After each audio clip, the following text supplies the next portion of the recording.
Welcome to this explainer. Okay, today we're unlocking a really specific and honestly incredibly powerful immigration route. If you're a non-EU foreigner and you've got a Spanish relative, you absolutely need to pay attention to this. Spain just rolled out some very specific rules under Royal Decree 1155/2024 for family members of Spanish citizens, and this pathway is designed exclusively for you. We're going to completely cut through the legal jargon here and give you a practical, step-by-step guide to claiming your right to live in Spain. No detours into boring theory, just the hard facts. Here's the agenda we'll be running through. 1. The Spanish relative route. 2. 3 distinct family routes. 3. Who is eligible to apply. 4. The Article 96 checklist. 5. The 4-step mixed procedure, and wrapping up with 6. Final guidance and disclaimer. Let's get right into it. Section 1. The Spanish relative route. So, under Chapter 7, Articles 93 through 97, the absolute ultimate prize here is the number 5. Why? Well, when you successfully apply under this route, your temporary residence authorization is granted for 5 solid years. That is a huge amount of stability right out of the gate. And it gets better, because once those 5 years are up, it's fully renewable for another 5. And that brings us to the core benefit of Article 95.1.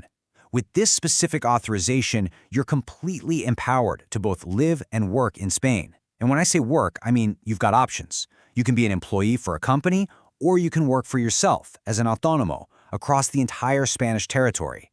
Literally no additional procedures, no separate work permits to hunt down. The right to work is just baked right into the residence card. It's a total game changer. Moving to Section 2. 3 distinct family routes. Now, I need to give you a serious warning right here. The Spanish immigration system actually has 3 family-based routes that sound incredibly similar, but legally, they're completely separate. Getting these mixed up is the #1 reason applications get delayed or just flat-out rejected. So ask yourself right now, which family route is actually yours? You've got to mentally verify your sponsor status before you fill out a single form. Is your family member an immigrant with a residency card? Are they an EU citizen like from France or Germany living in Spain? Or are they a Spanish citizen? Because your answer changes the whole shebang. Take a look at how clearly this separates your route from the others. Check out that top row. If your sponsor is a Spanish citizen, you fall under the Familia de Español route, and your official form is the EX24. You absolutely cannot confuse this with the second row, Reagrupación Familiar, or Family Reunification. That one uses Form EX02 and is only for when your sponsor is a foreign resident in Spain. And definitely don't confuse it with a third row either, the Régimen Comunitario, or EU regime. That uses Form EX19 for sponsors from other European countries. Today, we are focusing strictly on Row 1, Spanish Citizen, Form EX24. Period. Section 3. Who is eligible to apply? Okay, so now that we're firmly on the EX24 path, you have to fit into one of these exact categories under Article 94.1. First up, a spouse over 18. And actually, keep in mind there can be no divorce or annulment because Spain only recognizes a single spouse. Second, a registered or stable partner. Third, children under 26. Though older children can qualify, but only if they're dependent, have a disability requiring support, and don't have their own family unit. Fourth, dependent first-degree ascendants, so parents, who have no family support back in their country of origin. Fifth, the parent or guardian of a dependent Spanish minor. Sixth, a relative up to the 2nd degree caring for a Spanish citizen with recognized dependency under Ley 39/2006. And finally, children whose parent is or originally was Spanish by origin. Let's zoom in and clarify one of the most common categories here, the stable partner. If you aren't legally married or on a public registry, you have to prove your relationship is analogous to marriage with at least 12 months of continuous cohabitation. But get this, here's a fascinating exception.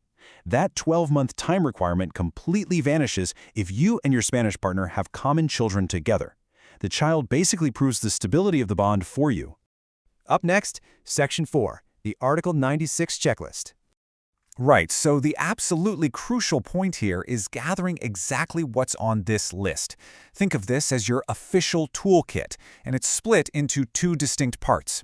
First, from your Spanish relative, you'll need a full copy of their valid passport or their DNI, which is their national identity document.